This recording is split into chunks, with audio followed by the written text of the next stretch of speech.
ನನ್ನ ಸೊಸೆ ಶಾಂತವಾಗಿ ಹೇಳಿದಳು, ವಾವ್, ಎಷ್ಟು ಸುಂದರವಾದ ಮನೆ. ನನ್ನ ಅಪ್ಪ ಅಮ್ಮ ಮತ್ತು ಅಕ್ಕ ಕೂಡ ಇನ್ನು ಇಲ್ಲೇ ಇರ್ತಾರೆ. ಆವತ್ತಿನ ದಿನ ನನಗೆ ಇಂದಿಗೂ ಸ್ಪಷ್ಟವಾಗಿ ನೆನಪಿದೆ. ನನ್ನ ಕೈಯಲ್ಲಿ ಚಹಾದ ಕಪ್ಪಿತ್ತು. ನನ್ನ ಎದುರು ಅವಳು ಕುಳಿತಿದ್ದಳು.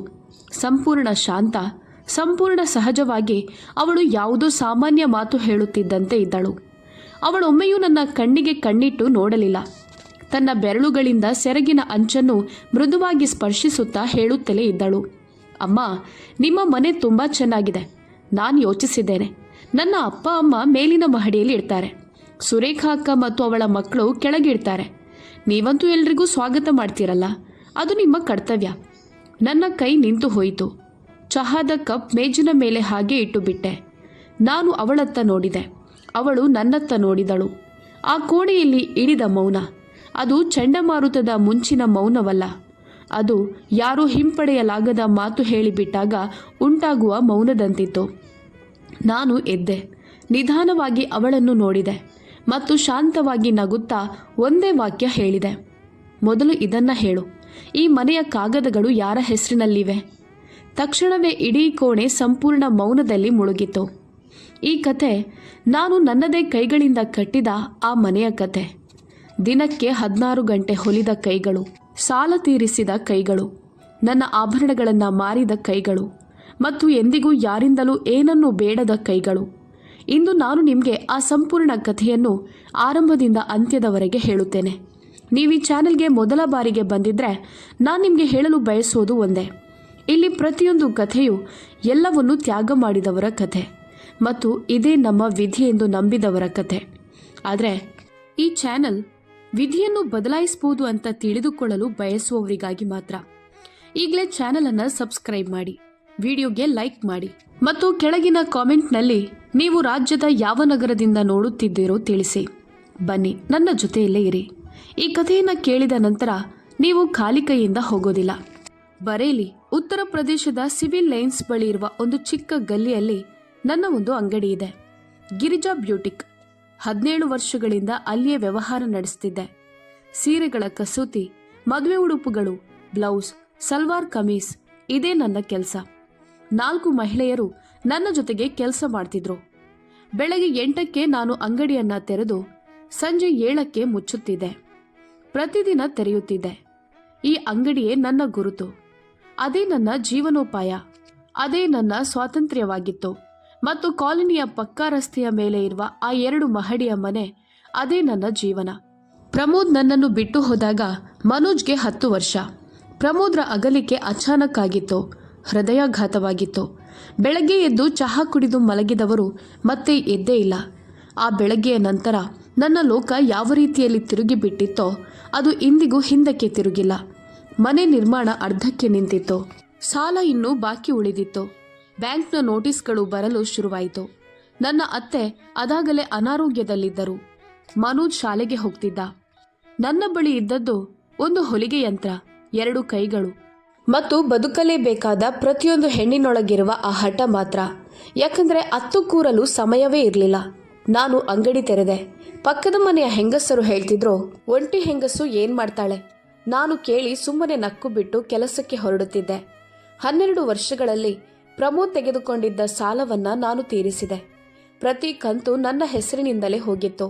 ಮನೆಯ ಕಾಗದಗಳು ನನ್ನ ಹೆಸರಿನಲ್ಲಾದವು.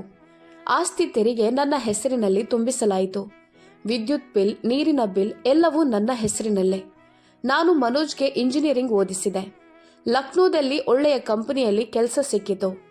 ಪ್ರತಿ ಭಾನುವಾರ ನಾನು ಅವನ ಜೊತೆ ಮಾತನಾಡುತ್ತಿದ್ದೆ. ಅವನು ನನ್ನ ಧ್ವನಿ ಕೇಳಿ ಹೇಳುತ್ತಿದ್ದ, ಅಮ್ಮ, ನೀವು ತುಂಬಾ ದಣಿದಂತಿದೆ. ಆಗ ನಾನು ಹೇಳ್ತಿದ್ದೆ, ಅಯ್ಯೋ ಹಾಗೇನೂ ಇಲ್ಲ, ಅಂಗಡಿಯಲ್ಲಿ ಸ್ವಲ್ಪ ಕೆಲಸ ಇತ್ತು ಅಷ್ಟೇ. ಮಕ್ಕಳ ನಿದ್ರೆ ಕೆಡಬಾರದೆಂದು ಅಮ್ಮಂದಿರು ಹೀಗೆ ಸುಳ್ಳು ಹೇಳ್ತಾರೆ. ವರ್ಷಗಳ ನಂತರ ಮನೋಜ್ನ ಮದುವೆ ಆಯಿತು. ರೇಣುಕಾ, ಕಾನ್ಪುರದ ಹರಿಪ್ರಸಾದ್ ಶ್ರೀವಾಸ್ತವರ ಮಗಳು. ಸರಳ ಮದುವೆ. ಕ್ಯಾಟರಿಂಗ್ ಆಗಿ ನಾನು 2 ಬಂಗಾರದ ಬಳೆಗಳನ್ನ ಮಾರಿದೆ. ಇದನ್ನ ನಾನು ಯಾರಿಗೂ ಹೇಳಲಿಲ್ಲ. ಯಾಕೆ ಹೇಳಬೇಕು? ಅದು ನನ್ನ ಮಗನ ಮದುವೆ. ನನ್ನ ಬಳಿ ಇದ್ದದ್ದನ್ನೆಲ್ಲ ನಾನು ಕೊಟ್ಟೆ. ರೇಣುಕಾ ಮೊದಲ ಬಾರಿ ಮನೆಗೆ ಬಂದಾಗ ನಾನು ನೀಡಬಹುದಾದ ಎಲ್ಲವನ್ನೂ ಅವಳಿಗೆ ತೋರಿಸಿದೆ. ಅವಳ ಕೊಠಡಿ, ಅವಳ ಅಡುಗೆ ಮನೆ, ಪ್ರತಿಯೊಂದು ಮನೆಯ ಮೂಲೆ.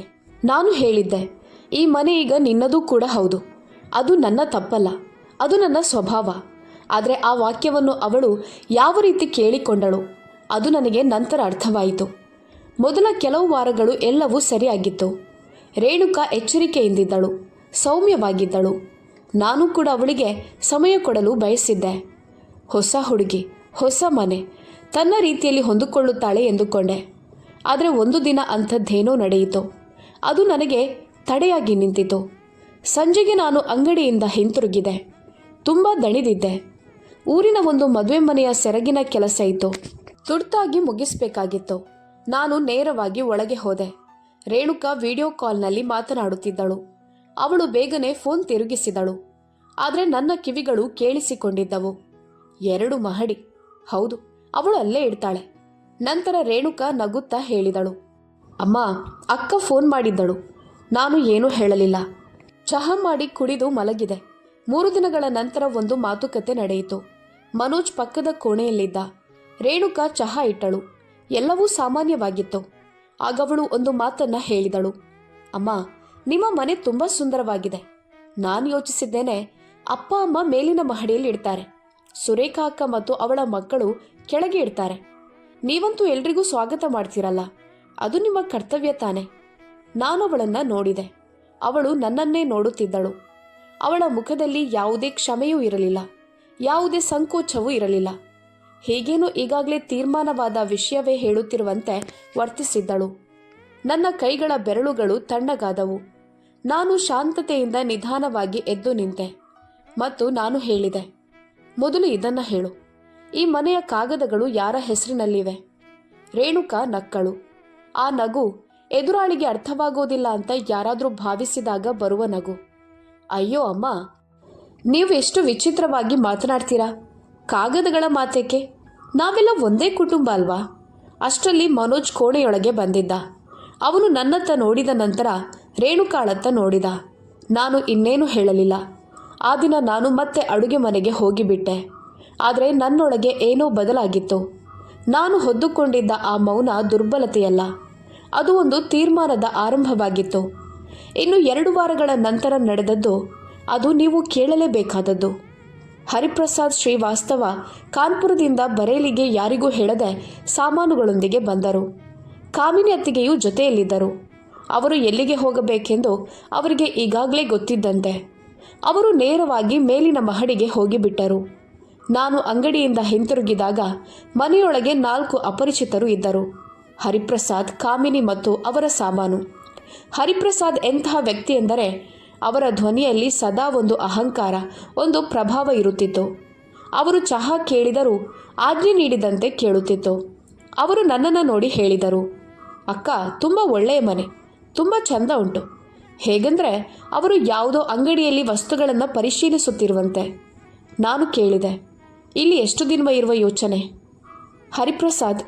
ಹರಿಪ್ರಸಾದ್ರ ಶೈಲಿಯಲ್ಲೇ ಉತ್ತರಿಸಿದರು, ಅಯ್ಯೋ ಬೀಗ್ರೆ, ಎಷ್ಟು ದಿನ, ಯಾವಾಗನಿಂದ ಅನ್ನೋದಕ್ಕೆ ಏನಿದೆ? ರೇಣುಕಾ ಅಡುಗೆ ಮನೆಯಲ್ಲಿದ್ದಳು. ಮನೋಜ್ ಕಚೇರಿಯಲ್ಲಿದ್ದ. ಆ ರಾತ್ರಿ ನನಗೆ ನಿದ್ರೆ ಬಂದಿಲ್ಲ. ನಾನು ಮೆಟ್ಟಿಲಿನ ಮೇಲೆ ನಿಂತು ಯೋಚಿಸ್ತಿದ್ದೆ, ಇದೇನಾ ಆ ಮನೆ? ಇದಕ್ಕಾಗಿ ನಾನು 12 ವರ್ಷ ಕಷ್ಟಪಟ್ಟು ಕೆಲಸ ಮಾಡಿದ್ದು? ಇದೇನಾ ಆ ಛಾವಣಿ? ಇದರ ಕೆಳಗೆ ನಾನು ಮನೋಜ್ನನ್ನು ಬೆಳೆಸಿದ್ದು? ಉತ್ತರ ಹೌದು ಎಂದಾಗಿತ್ತು. ಅದಕ್ಕಾಗಿ ಆ ರಾತ್ರಿ ನಾನು ಇನ್ನೂ ಬೇರೆ ರೀತಿ ಯೋಚಿಸುತ್ತಲೇ ಇದ್ದೆ. ಅವಳ ಅಕ್ಕ ಸುರೇಖಾ 1 ವಾರದ ನಂತರ ಬಂದಳು. 7 ವರ್ಷದ ಮಗ, 4 ವರ್ಷದ ಮಗಳು ಮತ್ತು 2 ದೊಡ್ಡ ಬ್ಯಾಗ್ಗಳು. ಹೋಟೆಲ್ಗೆ ಚೆಕ್ ಇನ್ ಮಾಡಿದಂತೆ ಅವಳು ಕೆಳಗಿನ ಭಾಗಕ್ಕೆ ಬಂದು ಕುಳಿತುಕೊಂಡಳು. ಈಗ ನನ್ನದೇ ಮನೆಯಲ್ಲಿ ನನಗಾಗಿ ಉಳಿದದ್ದು ಒಂದೇ ಕೋಣೆ, ನಾನು ಮಲಗುತ್ತಿದ್ದ ಕೋಣೆ ಮತ್ತು ಅಡುಗೆ ಮನೆ, ಎಲ್ರಿಗೂ ಊಟ ಮಾಡುವ ಜಾಗ. ನಿಧಾನವಾಗಿ ಒಂದು ವಿಚಿತ್ರ ದಿನಚರಿ ರೂಪುಗೊಂಡಿತು. ಹರಿಪ್ರಸಾದ್ ಬೆಳಗಿನ ಉಪಹಾರಕ್ಕೆ ಆದೇಶಿಸುತ್ತಿದ್ದರು. ಸುರೇಖಾಳ ಮಕ್ಕಳು ಮನೆ ತುಂಬ ಓಡಾಡುತ್ತಿದ್ದರು. ಕಾಮಿನಿ ಮಧ್ಯಾಹ್ನ ಟಿವಿ ನೋಡುತ್ತಿದ್ದರು. ರೇಣುಕಾ ನಗುತ್ತಲೇ ಇರುತ್ತಿದ್ದಳು. ಮತ್ತು ಮನೋಜ್, ನನ್ನ ಮಗ, ನಿಧಾನವಾಗಿ ಅವನು ಯಾವಾಗಲೂ ಇರುತ್ತಿದ್ದ ಸ್ಥಳದಿಂದ ದೂರವಾಗುತ್ತಿದ್ದ. ಒಂದು ಸಂಜೆ ಮನೋಜ್ ನನ್ನ ಬಳಿ ಬಂದು ಹೇಳಿದ, ಅಮ್ಮ, ನೀನು ಚಿಕ್ಕ ವಿಷಯಕ್ಕೂ ದೊಡ್ಡ ಸಮಸ್ಯೆ ಮಾಡ್ತೀಯ. ನಾನವನನ್ನು ನೋಡಿದೆ. ಇವನೇ ನನ್ನ ಮಗ. 10 ವರ್ಷದವನಿದ್ದಾಗ ನಾನು ಬಿಸಿಲಲ್ಲಿ ನಿಂತು ಶಾಲೆಗೆ ಕಳುಹಿಸಿದವನು. ಅವನ ಫೀಸ್ಗಾಗಿ ನಾನು ರಾತ್ರಿ ಹೆಚ್ಚುವರಿ ಕೆಲಸ ಮಾಡಿದ್ದೆ. ಅವನ ಪ್ರತಿಯೊಂದು ಪರೀಕ್ಷೆಗೆ ನಾನು ಪ್ರಾರ್ಥನೆ ಮಾಡ್ತಿದ್ದೆ. ಅವನು ಈಗ ನನಗೆ ಇಶ್ಯೂ ಅಂತ ಹೇಳ್ತಿದ್ದ. ನನ್ನ ಕಾಲುಗಳು ಅಲ್ಲೇ ನಿಂತು ಹೋಯಿತು. ನನ್ನ ಕಣ್ಣುಗಳು ಅವನ ಮುಖದ ಮೇಲೆ ನೆಟ್ಟಿದ್ದವು. ಅಷ್ಟರಲ್ಲಿ ನನಗೆ ಅರ್ಥವಾಯಿತು, ಅರ್ಥ ಮಾಡಿಕೊಳ್ಳಲು ಅತಿ ಕಷ್ಟವಾದ ಸತ್ಯ. ನೀವು ಜನ್ಮ ನೀಡಿದವನು ಕೂಡ ನಿಮ್ಮ ವಿರೋಧಿ ಆಗ್ಬೋದು. ವಿರೋಧಿ ಮಾತ್ರ ಅಲ್ಲ, ಇನ್ನೇನೋ ಆಗ್ಬೋದು. ಆ ರಾತ್ರಿ ನಾನು ತುಂಬ ಅತ್ತಿದ್ದೆ. ಆದರೆ ಬೆಳಗ್ಗೆ ಎದ್ದು ಅಂಗಡಿಗೆ ಹೋದೆ, ಕೆಲಸ ಮಾಡಿದೆ. ಇನ್ನು ನೀವು ರೇಣುಕಾಳ ಮುಂದಿನ ಹೆಜ್ಜೆ ನೋಡಿ. ಅವಳು ರಾತ್ರಿ ಮನೋಜ್ಗೆ ಹೇಳುತ್ತಿದ್ದಳು, ನಿಮ್ಮ ಅಮ್ಮ ತುಂಬ ಸ್ವಾರ್ಥಿ, ಕಾಗದಗಳ ಬಗ್ಗೆ ಮಾತಾಡ್ತಾರೆ. ನಾವು ಕುಟುಂಬದವರಲ್ವಾ, ಬಾಡಿಗೆದಾರರಂತೆ ವರ್ತಿಸ್ತಾರೆ. ಹರಿಪ್ರಸಾದ್ ಮನೋಜ್ಗೆ ಬೋಧಿಸುತ್ತಿದ್ದರು, ಮಗನೇ, ಅಮ್ಮನಿಗೆ ವಯಸ್ಸಾಗಿದೆ, ನಾವವಳನ್ನು ನೋಡಿಕೊಳ್ತೇವೆ, ನೀನು ಚಿಂತಿಸಬೇಡ. ನನ್ನ ಬಗ್ಗೆ ನನ್ನದೇ ಮನೆಯಲ್ಲಿ ಈ ಮಾತುಗಳೆಲ್ಲ ನಡೆಯುತ್ತಿದ್ದವು ಮತ್ತು ನನಗೆ ಇದೆಲ್ಲವೂ ಗೊತ್ತಿತ್ತು. ನಾನು ಬರೇಲಿಯ ಮಹಿಳಾ ಸಹಾಯವಾಣಿಗೆ ಹೋದೆ. ಕೌನ್ಸಿಲರ್ ಕೇಳಿದ್ರು ಮತ್ತು ಹೇಳಿದ್ರು, ಸಮಾಧಾನ ಮಾಡಿಕೊಂಡ್ಬೇಡಿ, ನಿಮ್ಮದೇ ಕುಟುಂಬ ಅಲ್ವಾ. ಮೊಹಲ್ಲಾದ ಒಬ್ಬ ಹಿರಿಯರನ್ನ ಭೇಟಿ ಮಾಡಿದೆ.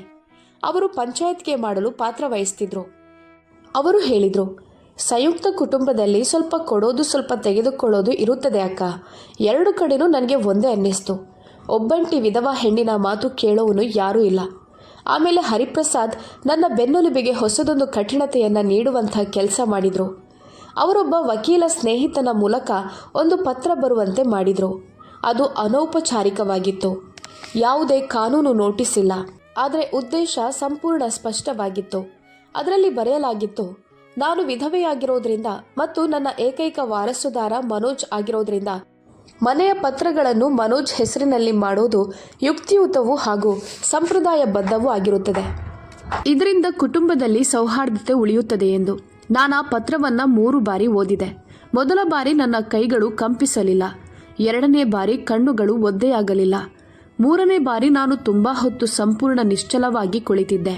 ನಂತರ ಆ ಪತ್ರವನ್ನು ಒಂದು ಲಕೋಟೆಯಲ್ಲಿ ಇಟ್ಟು ಬದಿಗಿಟ್ಟೆ. ಈಗ ನೀವು ಯೋಚಿಸ್ತಿರ್ಬೋದು, ಗಿರಿಜಾ ಸೋತು ಬಿಟ್ಟಳ. ಅಲ್ಲೇ ಸ್ವಲ್ಪ ನಿಲ್ಲಿ, ಯಾಕಂದರೆ ನಿಜವಾದ ಕತೆ ಇಲ್ಲಿಂದಲೇ ಆರಂಭವಾಗುತ್ತದೆ. ಮತ್ತು ನಾನು ಮುಂದಕ್ಕೆ ಹೋಗುವ ಮೊದಲು ನಿಮ್ಮಲ್ಲಿ ಒಂದು ಪ್ರಶ್ನೆ ಕೇಳಲು ಬಯಸುತ್ತೇನೆ. ನೀವು ನನ್ನ ಸ್ಥಾನದಲ್ಲಿದ್ದರೆ ಆ ಪತ್ರವನ್ನು ಓದಿದ ಮೇಲೆ ನೀವೇನು ಮಾಡ್ತಿದ್ರಿ? ಕೆಳಗಿನ ಕಮೆಂಟ್ನಲ್ಲಿ ಖಂಡಿತವಾಗಿ ಹೇಳಿ. ಈ ಕತೆ ನಿಮ್ಮ ಹೃದಯವನ್ನು ತಟ್ಟುತ್ತಿದ್ದರೆ ಲೈಕ್ ಬಟನ್ ಒತ್ತಿ. ಮುಂದೆ ಏನಾಗುತ್ತದೆ ಅಂದರೆ ನೀವು ಊಹಿಸಲು ಸಾಧ್ಯವಿಲ್ಲ. ಹಾಗಾಗಿ ಕೇಳುತ್ತೀರಿ.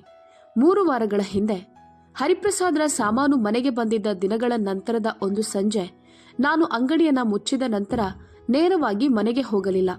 ನಾನು ಹೋದದ್ದು ಮಹಿಳಾ ಹಕ್ಕುಗಳ ಕಾನೂನು ಸಹಾಯ ಕೇಂದ್ರಕ್ಕೆ. ಬರೇಲಿಯಲ್ಲಿ ಮಹಿಳೆಯರಿಗೆ ಉಚಿತ ಕಾನೂನು ಸಲಹೆ ನೀಡುವ ಒಂದು ಸಂಸ್ಥೆ ಇದೆ. ನನಗೆ ನನ್ನ ನೆರೆಯವಳು, ನನ್ನ ಹಳೆಯ ಸ್ನೇಹಿತೆ ಪುಷ್ಪ ತಿಳಿಸಿದ್ದಳು.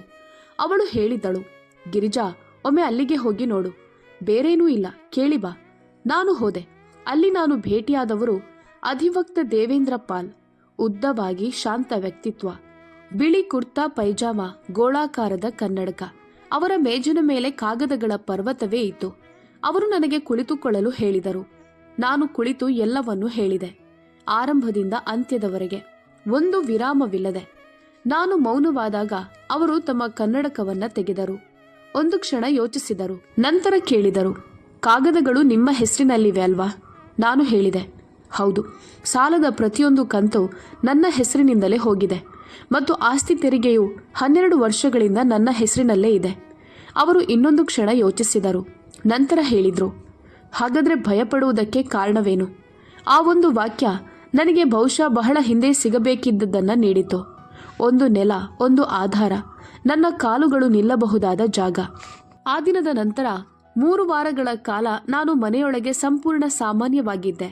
ಪ್ರತಿದಿನ ಎದ್ದು ಚಹಾ ಮಾಡುತ್ತಿದ್ದೆ, ಅಂಗಡಿಗೆ ಹೋಗುತ್ತಿದ್ದೆ, ಸಂಜೆಗೆ ಹಿಂತಿರುಗುತ್ತಿದ್ದೆ. ಹರಿಪ್ರಸಾದ್ಗೆ ಉತ್ತರ ಕೊಡಲಿಲ್ಲ. ರೇಣುಕಾಳ ಮಾತುಗಳನ್ನು ಕೇಳಿ ನಗುತ್ತಿದ್ದೆ. ಮನೋಜ್ನ ಫೋನ್ಗಳನ್ನು ತೆಗೆದುಕೊಳ್ಳುತ್ತಿದ್ದೆ. ಆದರೆ ಆ 3 ವಾರಗಳಲ್ಲಿ ಅಧಿವಕ್ತ ದೇವೇಂದ್ರ ಪಾಲ್ ಅವರ ಜೊತೆಗೆ ನಾನು ಎಲ್ಲವನ್ನೂ ಒಟ್ಟುಗೂಡಿಸಿದೆ. ಗೃಹ ಸಾಲದ ಪ್ರತಿಯೊಂದು ಕಂತಿನ ರಸೀದಿ, ಮೂಲ ಖರೀದಿ ಪತ್ರ ನನ್ನ ಹೆಸರಿನಲ್ಲಿತ್ತು.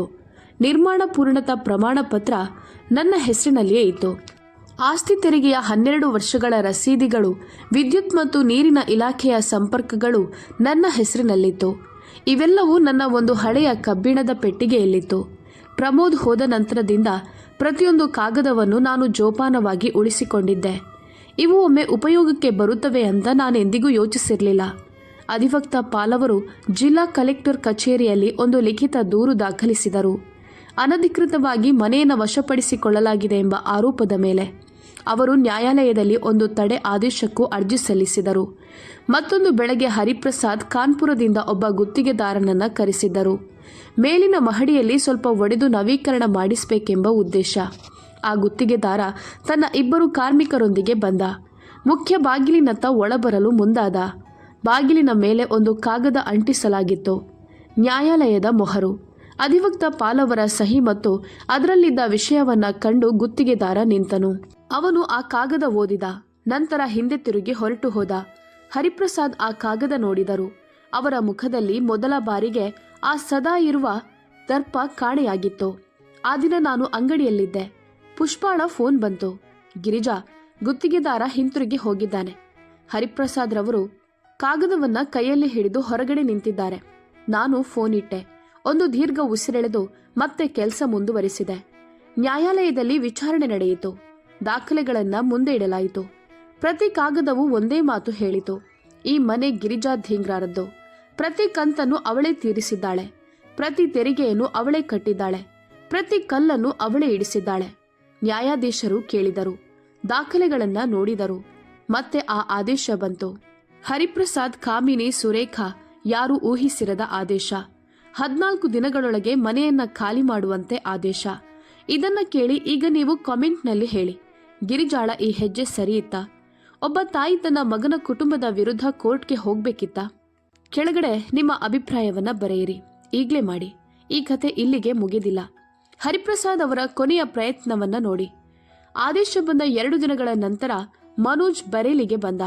ಅವರ ಜೊತೆ ಹರಿಪ್ರಸಾದ್ ಕೂಡ ಇದ್ರು. ಇಬ್ಬರೂ ನೇರವಾಗಿ ನನ್ನ ಕೋಣೆಗೆ ಬಂದರು. ಮನೋಜ್ ಕಣ್ಣುಗಳು ಕೆಂಪಾಗಿದ್ದವು. ಬಹುಶಃ ಅತ್ತಿದ್ದ ಅಥವಾ ರಾತ್ರಿ ಇಡೀ ನಿದ್ರೆ ಮಾಡಿರ್ಲಿಲ್ಲ ಅನಿಸುತ್ತೆ. ಅವನು ನನ್ನ ಎದುರು ಕುಳಿತ. ಅಮ್ಮ, ಈ ಕೇಸ್ ಹಿಂತೆಗೆದುಕೊಳ್ಳಿ. ಕುಟುಂಬದ ಗೌರವದ ಪ್ರಶ್ನೆ ಇದು. ನಾನು ನನ್ನ ಮಗನನ್ನು ನೋಡಿದೆ. ಇದೇ ಮುಖ.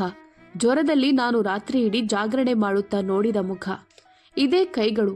ಮೊದಲ ಬಾರಿ ಶಾಲಾ ಬಸ್ಸಿನಲ್ಲಿ ಕುಳ್ಳಿರಿಸಿದ ಕೈಗಳು. ಇದೇ ಧ್ವನಿ. ಪ್ರತಿ ಭಾನುವಾರ ಕೇಳಲು ನಾನು ಕಾಯುತ್ತಿದ್ದ ಧ್ವನಿ.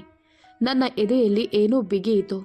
ಆದರೆ ನಾನವನನ್ನ ನೋಡಿ ಹೇಳಿದೆ, ಮನೋಜ್, ನಿನ್ಗೆ ನಾನು ಈ ಮನೆ, ಈ ಓದು, ಈ ಸಂಬಂಧ ಎಲ್ಲವನ್ನೂ ಕೊಟ್ಟೆ. ಯಾಕಂದ್ರೆ ನಾನು ನಿನ್ನ ತಾಯಿ. ಆದ್ರೆ ಮಗನೇ, ಈ ಮನೆ ನನ್ನ ಜೀವನ ಪೂರ್ತಿ ಮಾಡಿದ ಪರಿಶ್ರಮ. ನಿನ್ನ ತಾಯಿ ತನ್ನ ಕೈಗಳಿಂದ ಕಟ್ಟಿದ ಮನೆ. ಯಾರ ಮಾತಿಗೂ ನಾನದನ್ನ ಬಿಡೋದಿಲ್ಲ. ಮನೋಜ್ ಕಣ್ಣಲ್ಲಿ ಏನೋ ಮುರಿದಿತ್ತೋ ಅಥವಾ ಏನೋ ಜೋಡಣೆಯಾದಿತ್ತೋ ನನಗೆ ಗೊತ್ತಿಲ್ಲ. ಹರಿಪ್ರಸಾದ್ ಮತ್ತೆ ಒಮ್ಮೆ ಪ್ರಯತ್ನಿಸಿದರು. ಅಕ್ಕ ಅವರೇ, ನಾವು ಮಾತಾಡಿ ಸರಿ ಮಾಡಿಕೊಳ್ಳೋಣ. ನಾನವರನ್ನ ನೋಡಿ ಹೇಳಿದೆ. ಮಾತಾಡಬೇಕಿದ್ದದ್ದು ನ್ಯಾಯಾಲಯದಲ್ಲೇ ಆಗಿದೆ. ಅವರು ಹೊರಟು ಹೋದರು.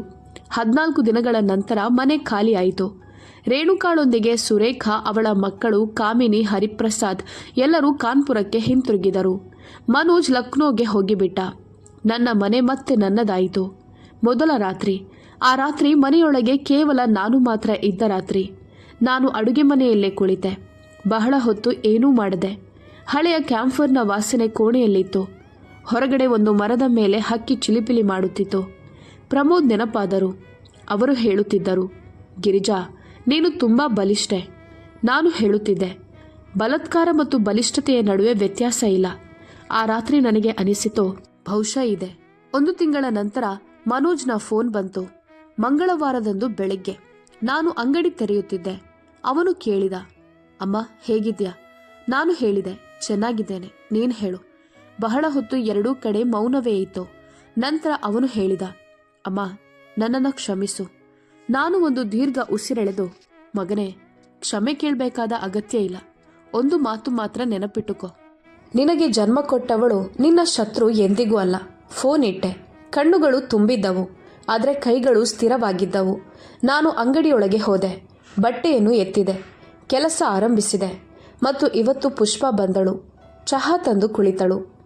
ಹೇಳಿದಳು, ಗಿರಿಜಾ, ನೀನು ಒಳ್ಳೆಯದನ್ನೇ ಮಾಡಿದ್ಯಾ. ನಾನು ಅವಳತ್ತ ನೋಡಿದೆ. ನಕ್ಕು ಹೇಳಿದೆ, ನನ್ನದ್ದಾಗಿದ್ದದ್ದು ನನ್ನದಾಗಿ ಉಳಿಯಿತು. ನನ್ನೊಳಗೆ ತನ್ನ ನೆಲ ಹುಡುಕಿದವನು ಸ್ವತಃ ತನ್ನ ನೆಲ ಕಳೆದುಕೊಂಡ. ಪುಷ್ಪ ಮೌನವಾಗಿದ್ದಳು. ನಂತರ ತನ್ನ ಚಹಾ ಕುಡಿದಳು. ನಾನು ನನ್ನದನ್ನು ಕುಡಿದೆ. ಈಗ ನಾನು ನಿಮ್ಮನ್ನು ಕೇಳಲು ಬಯಸುತ್ತೇನೆ, ಗಿರಿಜಾ ಸರಿಯಾಗಿ ಮಾಡಿದ್ಲಾ? ಒಬ್ಬ ತಾಯಿ ತನ್ನ ಮಗನ ವಿರುದ್ಧ ನ್ಯಾಯಾಲಯಕ್ಕೆ ಹೋದರೆ ಅವಳು ತಪ್ಪು ಮಾಡಿರೋ ತಾಯಿನ ಅಥವಾ ತನ್ನನ್ನು ತಾನು ರಕ್ಷಿಸಿಕೊಂಡ ತಾಯಿನ? ಕೆಳಗೆ ಕಾಮೆಂಟ್ನಲ್ಲಿ ಖಂಡಿತವಾಗಿ ನಿಮ್ಮ ಅಭಿಪ್ರಾಯವನ್ನು ಬರೆಯಿರಿ. ಈ ಚಾನೆಲ್ಗೆ ನಿಮ್ಮ ಅಭಿಪ್ರಾಯ ಬಹಳ ಮುಖ್ಯ. ಮತ್ತು ನಿಮ್ಮ ಸುತ್ತಲೂ ಇಂಥ ಯಾವುದಾದ್ರೂ ಗಿರಿಜಾ ಇದ್ದರೆ, ಮೌನವಾಗಿರುವವಳು, ಸಹಿಸುತ್ತಿರುವವಳು, ಒಂಟಿಯಾಗಿ ಹೋರಾಡುತ್ತಿರುವವಳು, ಈ ವಿಡಿಯೋವನ್ನು ಅವಳವರೆಗೂ ತಲುಪಿಸಿ, ಶೇರ್ ಮಾಡಿ. ಯಾಕಂದರೆ ಕೆಲವೊಮ್ಮೆ ಒಂದು ಕತೆ ಕೇಳೋದೇ ಯಾರಿಗಾದರೂ ಎದ್ದು ನಿಲ್ಲುವ ಶಕ್ತಿ ನೀಡುತ್ತದೆ. ನಿಮ್ಮ ಜೀವನದಲ್ಲಿಯೂ ಇಂಥ ಯಾವುದಾದ್ರೂ ನಿಜ ಘಟನೆ ನಡೆದಿದ್ರೆ ನೀವು ಈ ಚಾನೆಲ್ ಜೊತೆ ಹಂಚಿಕೊಳ್ಳಲು ಬಯಸಿದರೆ ಕೆಳಗಿನ ವಿವರಣೆಯಲ್ಲಿ ಕೊಟ್ಟಿರುವ ಇಮೇಲ್ ವಿಳಾಸಕ್ಕೆ ಬರೀಬಹುದು ಅಥವಾ ಕಾಮೆಂಟ್ನಲ್ಲಿ ತಿಳಿಸಬಹುದು. ಪ್ರತಿ ಕಥೆಯನ್ನು ಕೇಳಲಾಗುತ್ತದೆ.